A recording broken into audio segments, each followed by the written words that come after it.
बिस्मिल्लाहिर्रहमानिर्रहीम, अस्सलाम वालेकुम। सारान का सलाम कबूल कीजिएगा। सारान यूट्यूब चैनल और फेसबुक पेज पे मैं आपको खुशामदीद कहता हूँ। गुड मॉर्निंग, सुबह का सलाम, सुबह जो सलाम, जी आया नु बगैर रागले, वेलकम, जो खूबसूरत लफ्ज़ है वो सब मैं आपके नाम करता हूँ। आज 16 अगस्त है, 2 रबीउल अव्वल है और इतवार है और रबीउल अव्वल का मुबारक पाक महीना जो है शुरू हो चुका है। इस महीने में इस कायनात के सबसे मोअज़्ज़िज़ तरीन हस्ती जो है वो तशरीफ़ लाई थी और उसके बाद अल्लाह ताला ने नबी और रसूल भेजने का सिलसिला ख़त्म कर दिया था। अल्हम्दुलिल्लाह हम उस महीने से गुज़र रहे हैं जिसमें आप नबी पाक सल्लल्लाहु अलैहि वसल्लम तशरीफ़ लाए थे। आप सबको रबीउल अव्वल के महीने की मुबारकबाद हो और इस पाक महीने के को गवाह करके मैं अल्लाह से दरख्वास्त करता हूँ कि अल्लाह ताला मेरे जो देखने वाले हैं इनकी ज़िंदगियों में जो भी मुश्किल है उसे आसान कर दे।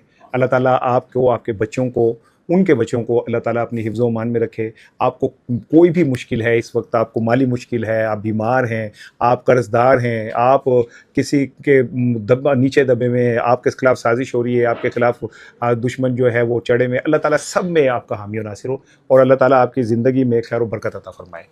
आज ये 2 चीज़ें 3 चीज़ें बड़ी इंपॉर्टेंट है। एक तो ये कि खान साहब को इत्तलात हैं कि हॉस्पिटल लाया गया और उनका चेकअप हुआ। ये बात मीडिया में अभी तक इस तरह नहीं आ सकी और क्यों लाया गया, क्या वजह हुई, क्या बनी, ये बड़ा मेरा आज का इंपॉर्टेंट टॉपिक है। दूसरा ये है कि केपी ने विफाक को तो सीधा-सीधा एक चीज़ ऐसी चीज़ से इनकार कर दिया जिसके बाद एक नया तसादुम अपनी जगह पे खड़ा हो चुका है और ये केपी हुकूमत का एक दुरुस्त फैसला है और इससे एक जो प्रेशर मुसलसल डेवलप हो रहा है इमरान खान से मुलाकात के हवाले से, यकीनी तौर पे ये समझ लें तुर्क का पत्ता है जो उन्होंने फेंक दिया है।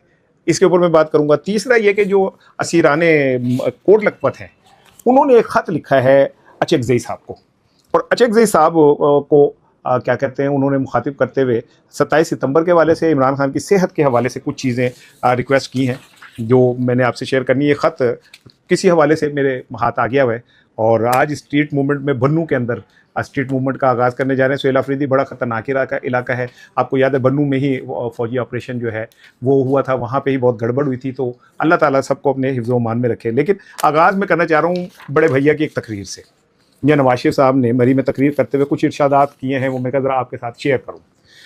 कहते हैं कि सियासी मुखालफत को दुश्मनी में नहीं बदलना चाहिए। नून लीग ने हमेशा मुखालफिन से अच्छा सलूक किया। उम्मीद नहीं थी कि पीपल्स पार्टी की तरफ से शिकायत का मौका मिलेगा। हो बहुत कुछ फरमाया, लेकिन एक बार उन्होंने कहा कि जी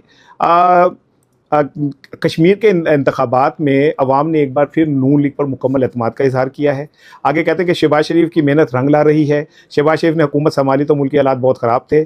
अच्छा, फिर मरियम ने आगे बढ़ाया और फिर कहते हैं कि हम पंजाब बदल रहे हैं, अब हम कश्मीर को भी बदल देंगे। अब अवाम के एतमाद को ठेस पहुँचाने की गुंजाइश नहीं है। लो जी, मियाँ साहब ने तो बहुत एक जिसे कहते हैं ना मदर टेरेसा की तरह की तकरीर कर दी कि जनाब अली दुश्मनी में नहीं बदलना चाहिए और ऐसा नहीं होना चाहिए। कुछ लोग होते हैं जो अपनी पूरी ज़िंदगी डिनाइल में रहते हैं। नफ्सियात के अंदर एक लफ्ज़ कहलाता है डिनाइल। डिनाइल का मतलब ये होता है कि एक शख्स हकीकत को जानते हुए भी उसको जब इनकारी होता है तो वो फिर डिनाइल में खुद को धोखा दे रहा होता है वो, और ख़ुद को धोखे देने में ही वो अपनी ज़िंदगी गुजार देता है। और मियाँ नवाज शरीफ मैं समझता हूँ कि इतने शदीद किस्म के डिनाइल का शिकार है, या फिर वो खुद फरामोशी का हिस्सा बन गए हैं, या उन्होंने ये समझ लिया कि हूँ मैं ऐस उम्रे की सच बोलना है तो जो मैं बोली जा रहा है वही कंटिन्यू करा। मियाँ साहब का 2-3 जुमले सुन ले। पहले आता हूँ, मैं पहले उस तरफ आ रहा हूँ कि मुखालफत, सियासी मुखालफत को दुश्मनी में नहीं बदलना चाहिए, लेकिन उससे पहले कहते हैं कि पंजाब में तरक्की की बुनियाद शहबाज शरीफ ने रखी और अब पंजाब बदल रहा है, इसी तरह आज़ाद कश्मीर को भी बदलना चाहिए। मियाँ साहब के हाथ जुड़े ने, हमने तो भुगत लिया, पंजाबियों ने जो भी भुगतना था। कश्मीरियों का कसूर की है, मुझे ये बताएं। और भाई कश्मीर में भी पंजाब की तरह बदलाव आ गया तो औरतें उठा ली जाएंगी, रेप हो जाएंगे उनके जाके थानों में। वो 2-2 औरतें एक दिन नीचे राती मर जाएंगी, किसी की इज्जत महफूज नहीं होगी। जिसको मर्जी सीसीडी गोली मार दे, कोई पूछने वाला नहीं होगा। पुलिस टप के अटॉर्नी जनरल के घर चली जाए, कोई पूछने वाला नहीं होगा। सीसीडी जिसका मर्जी जो मर्जी करता है करती फिर कोई नहीं होगा। खुदा का वास्ता मियाँ सब हाथ जुड़े में, आप पंजाब ना बनाए आज़ाद कश्मीर को। मुजारों का क्या कसूर है, वो अगर पाकिस्तान से मोहब्बत करते। पिछले साल सैलाब आया, नवा आना लगा तो पानी उठे उन्होंने ही खड़ा है। किसान अभी तक वहीं खड़े, किसान रोते फिर रहे कि हम जो फसल उगाते हैं हमारे साथ हाथ हो जाता है, शुगर मिले पैसे नहीं देते। खुद मियाँ साहब आपकी शुगर मिल ने 1 अरब रुपए देने किसानों के, मैं नहीं कह रहा, ये किसान इत्तेहाद के जो चेयरमैन है खालिद साहब वो कह रहे हैं। ये देखें 30 दफ़ा हाथ जुड़े, भाई कश्मीरियों का कोई कसूर नहीं है। मियाँ साहब आप मेहरबानी करें। अब आ जाइए, जो आप कह रहे हैं ना कि सियासी मुखालफत को दुश्मनी में नहीं बदलना चाहिए, तो मियाँ साहब ये याद है ये किसके दौर में नुसरत भुट्टो साहिबा के सर पर डंडा मारा गया था और 12 टाके आए थे? आपको याद है कि जुल्फ़िकार अली भुट्टो को जब फांसी दी गई तो किसने मिठाइयाँ बांटी थी?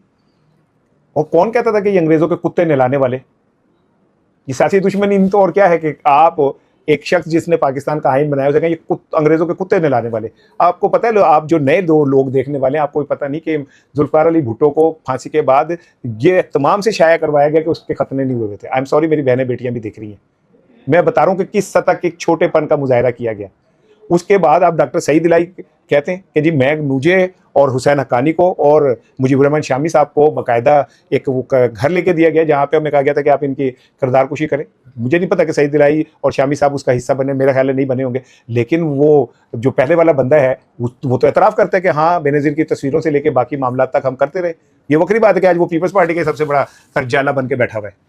तो कौन सी सियासी दुश्मनी की बात कर रहे हैं मियाँ साहब, जिसमें आपके वालिद को गिरफ्तार करने के लिए बेनज़ीर भुट्टो ने जब फौज भेजी थी तो आपने उस पुलिस को ही पकड़ के, फौज ने पुलिस को, फेडरल पुलिस को भेजी थी, तो आपने उसको ही कहने में हिरासत में लेके पंजाब पुलिस ने बिठा दिया था। आप तो इतनी नफरत में चले गए थे कि बेनज़ीर भुट्टो 8-8 आंसू रोती थी। ये मैं नहीं कह रहा, साबिक स्पीकर कौमी असम्बली वो कहती हैं अपनी किताब में कि मैंने कई दफ़ा बेनज़ीर को असम्बली में बच्चों की तरफ फूट के रोते हुए देखा। आपने तो बेनज़ीर भुट्टो की जो खातून के तौर पर इज्जत थी वो नहीं की थी। तस्वीरें चले आप कहते हैं जी मैंने नहीं फेंकी, तो आप किसने फेंकवाई थी, चले नाम ले देना।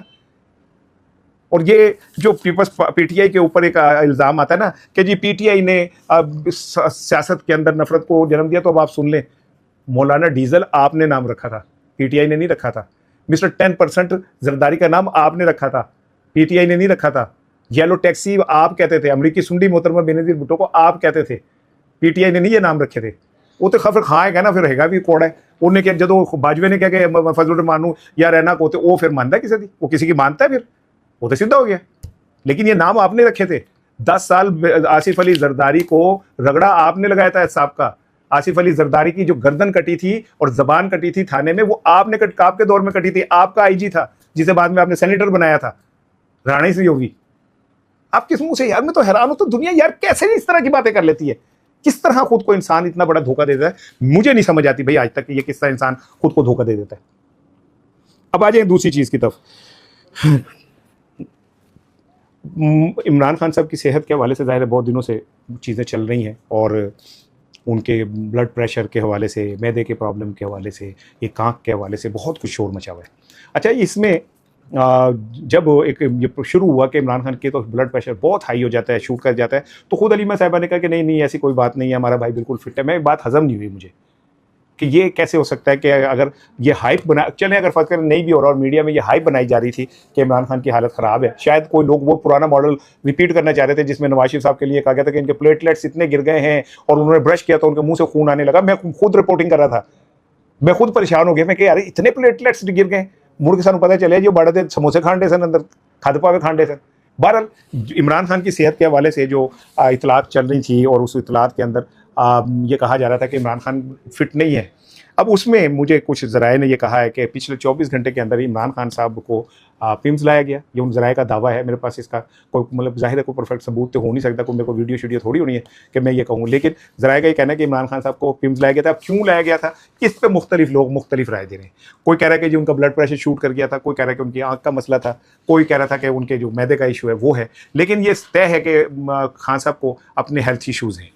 ये जो वो ज़राए दावा कर रहे हैं कि जी वो पिम्स आए और पिम्स में आके उनका वो ट्रीटमेंट हुआ और ये वो, इस बात को आप जहन में रखें कि मंगल को जो केस की समाअत होनी है, उसकी केस की समाअत में ये जो अचानक उनका हॉस्पिटल लाए जाना और अचानक ये सारा कुछ करना है, ये भी उस केस का इम्पोर्टेंट हिस्सा बनेगा कि उनकी हालत इतनी ख़राब है कि उन्हें अचानक रात को हॉस्पिटल लाना पड़ता है। तो ये कभी खुदा ना करे, अल्लाह ना करे ऐसा हो कि उनकी हालत ख़राब हो और हॉस्पिटल लाते हुए कोई रस्ते में ट्रैफिक का इशू हो और कुछ हो, तो फिर क्या होगा। तो इससे बेहतर ये नहीं कि उन्हें हॉस्पिटल शिफ्ट कर दिया जाए, जो मैं कल से आपको कह रहा हूँ। और मैंने आपको उनका हफीजुल्लाह नियाज़ी साहब के कालम का भी हवाला दिया कि वो भी ये कहते हैं कि it is the best time कि इमरान खान साहब को और उनकी अहलिया को बनी गाला शिफ्ट कर दिया जाए। मैंने कल आपको खबर दी थी कि बनी गाला में भी हिलजुल नज़र आ रही है और कुछ चीज़ों के आगे पीछे हो रहा है। अभी कंफर्म तो नहीं है, लेकिन बहरहाल ज़राए यही कह रहे हैं कि जी मामलात किसी हद तक ठीक हुए हैं और ये जो नवाज शरीफ साहब अचानक मैदान में आए हैं और ये सारा कुछ हुआ है, ये अपनी सियासत बचाने की आखिरी कोशिश हो रही है। क्योंकि वैसे इसके जवाब में शर्जील मेमन साहब ने भी खूब मज़ेदार बातें की हैं। उन्होंने कहा जी आप जाली मैंडेट की आपकी हुकूमत है, ठीक है, आपको अवामी मैंडेट हासिल कोई नहीं है, आपने पाकिस्तान का इंतखाब लूटा अब 47 फार्म के ज़रिए और कश्मीर का लूटा 47+ के ज़रिए। वो कहते जो करप्शन इंतहा से ज़्यादा और बेईमानी आप इंतखाबात में कर सकते थे वो आपने कश्मीर के इलेक्शन में की है। अच्छा, लेकिन फिर सवाल तो ये उठता है पीपल्स पार्टी से कि तुम भाई गालियां भी देते हो और तुम लव अफेयर भी कर रहे हो।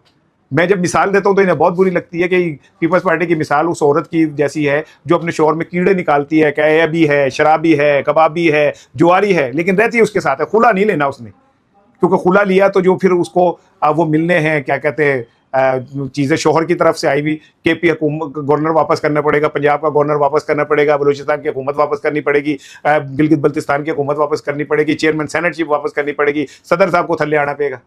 इसलिए नहीं जानते, लेकिन सदर साहब को नीचे आना पड़ेगा। क्या से कहानी का टर्निंग पॉइंट आता है कि इस सारी गेम में सबसे पहले बंदा जो फारिग होगा वो आसिफ जरदारी होगा। मेरी गल लिख लो तुसी। और आसिफ जरदारी के बाद फिर ये बोरी का सुराख हो गया तो फिर रुकना कोई नहीं है, फिर चल ही होनी है। कोट लखपत के जो असीरान हैं, जिनमें शाह महमूद कुरैशी हैं, उमर सरफराज चीमा हैं, एजाज चौधरी हैं, फिर आलिया हमजा हैं, फिर क्या डॉक्टर यास्मीन हैं, सनम जावेद हैं, उनकी बहन है, उन्होंने एक ख़त लिखा है महमूद अचकज़ई को। और महमूद अचकज़ई साहब से उन्होंने दरख्वास्त की है कि अचकज़ई साहब, आप बुज़ुर्ग सियासतदान हैं और आपकी एक बुज़ुर्गी है, आपका एहतराम है सियासी हलकों में, आप ज़रा फ्रंट पे आएँ और फ्रंट पे आके ये जो इमरान खान की सेहत के हवाले से अपना किरदार अदा करें। इमरान खान को हॉस्पिटल मुंतकिल होना चाहिए। इसके लिए किसी से भी बात करनी पड़े, किसी से भी गुफ्तगू करनी पड़े, किसी से भी मुज़ाकरात करने पड़े तो मुज़ाकरात करने चाहिए। और क्या कहते हैं, 27 सितंबर की जो तहरीक का ऐलान हुआ है उसके अंदर पीटीआई की जो क़यादत है उसे संजीदा होना चाहिए। लेकिन ये असीरान का कहना यही था कि सबसे पहली इंपॉर्टेंट चीज़ ये कि इमरान खान को हॉस्पिटल मुंतकिल किया जाए या उन्हें सेहत के हवाले से उनके जो मसाइल हैं उसको अकॉर्डिंगली, उसको तरीके से वो किया जाए। क्योंकि अगर वो इस तरह नहीं होता तो वो उनका कहना बिल्कुल ठीक है कि क्या नाम है, जिसे कहना चाहिए ना कि इमरान खान के लिए बहुत मुसीबतें, मुश्किलात खड़ी हैं और वो मुश्किलें इमरान खान के लिए आगे जाके मज़ीद बढ़ने जा रही हैं। सो असीरान जो हैं वो इस बात का खदशे का भी इज़हार कर रहे हैं कि कहीं ऐसा ना हो कि आपकी अनाओं की वजह से किसी को नुकसान पहुंच जाए। और इमरान खान के लिए आपकी ज़िंदगी ना सिर्फ ये कि पीटीआई बल्कि पाकिस्तान, बल्कि आलम इस्लाम, बल्कि पूरी दुनिया में जहाँ जहाँ जमहूरियत की जद्दोजहद होती है उसके लिए बड़ी इंपॉर्टेंट गिरदानी जा रही है। अच्छा जी, अब आ जाए केपी में। आज स्ट्रीट मूवमेंट दोबारा शुरू हो रही है और सीएम जो है सोहेल अफरीदी वो बन्नू जा रहे हैं। बन्नू में जाके उन्होंने स्ट्रीट मूवमेंट का आगाज़ करना है। बन्नू खासा सेंसिटिव इलाका है और वहाँ पे अभी तक हालात को इतने अच्छे नहीं है, जो मेरी इतलात हैं उसके मुताबिक अभी हालात इतने कोई वहाँ बेहतर नहीं है। ताहम कहा यह जा रहा है कि आज बन्नू के अंदर बन्नू की आवाम जो है एक मैंडेट देगी सोहेल अफरीदी को, और सोहेल अफरीदी जो रोज़ कहीं ना कहीं निकले हुए हैं उससे एक प्रेशर तो नहीं डेवलप हो रहा, लेकिन आपकी सितंबर की जो तैयारी है वो मुकम्मल हो रही है। लेकिन यहाँ मैं आपको एक बड़ी खबर दे दूँ कि सोहेल अफरीदी पंजाब आ रहे, उनके साथ उनके 4-5 वज़रा जो दोस्त हैं, जैसे शाहिद खटक हैं, मीना खान हैं, फिर क्या कहते हैं आपके वज़ीर इत्तलात हैं शफी जान हैं, ये भी आ रहे हैं। और यहाँ पे आके वो एक ट्रक पे सवार होके पंजाब के मुख्तलिफ अज़ला के अंदर स्ट्रीट मूवमेंट करेंगे। वहाँ पे उन्हें रोका जाएगा, उनके साथ अगर मिसबिहेव होगा तो जो तहरीक में वो जान डालना चाह रहे हैं उन्हें एक टर्निंग पॉइंट तो मिल जाएगा। और टर्निंग पॉइंट के साथ साथ ये भी है कि उन्होंने अब कुछ चीज़ों में तो बड़े क्लैरिटी के साथ सामने आ गए।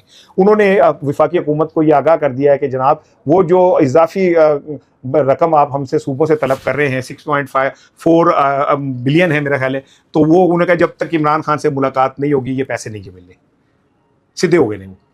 अब देखना यह है कि इस पर वफाकी हुकूमत क्या जवाब देती है, क्योंकि ये उनका इस्तेकाक है वो दे ना दे।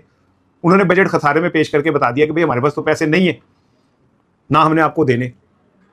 अब इस इनकार के बाद फिर मैं आपको कह रहा हूँ कि प्रेशर मजीद डेवलप होगा और ये प्रेशर मैं आहिस्ता आहिस्ता आपको बता रहा हूँ इंक्रीज़ हो रहा है और ये कहीं ना कहीं जाके प्रेशर कुकर ने फटने ही फटने। आखिर में जाते हुए मैं एक बड़ी तकलीफ दे सी खबर है मैं आपसे डिस्कस करना चाह रहा हूँ। लाहौर में एक कार हादसा हुआ है नहर के ऊपर और उस हादसे के अंदर 3 बच्चे जाँ बहक हो गए और 2 राहगीर जाँ बहक हो गए। गाड़ी इतनी तेज़ हो गई कि वो दोनों को लपेट में लेती हुई और दरख्त को जाके टकराई। दरख्त से गाड़ी निकालना मुश्किल हो रही थी। ये सारे बच्चे 15 साल से कम उम्र के थे और ये 4 कज़न थे। 3 तो मौके पे जाँ बहक हो गए, एक कज़न हॉस्पिटल में है, वो पाकिस्तान से बाहर से आया था। मैं आपसे एक रिक्वेस्ट कर रहा हूँ, मुझसे भी कभी कभी कोताही हो जाती है। हम बड़ा फ़ख्र महसूस करते हैं कि हमारे बच्चे जो हैं, देख लो ये छोटा सा बच्चा है गाड़ी चला रहा है। अभी मैं एक क्लिप देख रहा था 14 अगस्त पे जिसमें एक बच्चा 12 साल से भी कम उम्र का था जो गाड़ी चला रहा था और ट्रैफिक के बीच में चला रहा था। और वालिदैन के लिए शायद ये फ़ख्र की बात हो, लेकिन भाई ये फ़ख्र की बात नहीं है। ये जो शैतानी चरखा है ना, इसके से बचना ही सबसे इंपॉर्टेंट चीज़ है। खुदारा अपने बच्चों को इस शेखी के अंदर गाड़ी या मोटरसाइकिल ना दे कि जी हमारा बच्चा बड़ा हो रहा है, इसके हल्के हल्की मूछें निकल आई है। ये बड़ी एहतियात का काम है, और इसमें तो बड़े बड़े माहिर रह जाते हैं। तो ये बच्चे जिनको ना भी हालात का पता है, ना गाड़ी की ग्रिप का पता है, ना उन्हें सिचुएशन के का इदराक होता है, जवानी का खून और फिर दोस्तों की हल्ला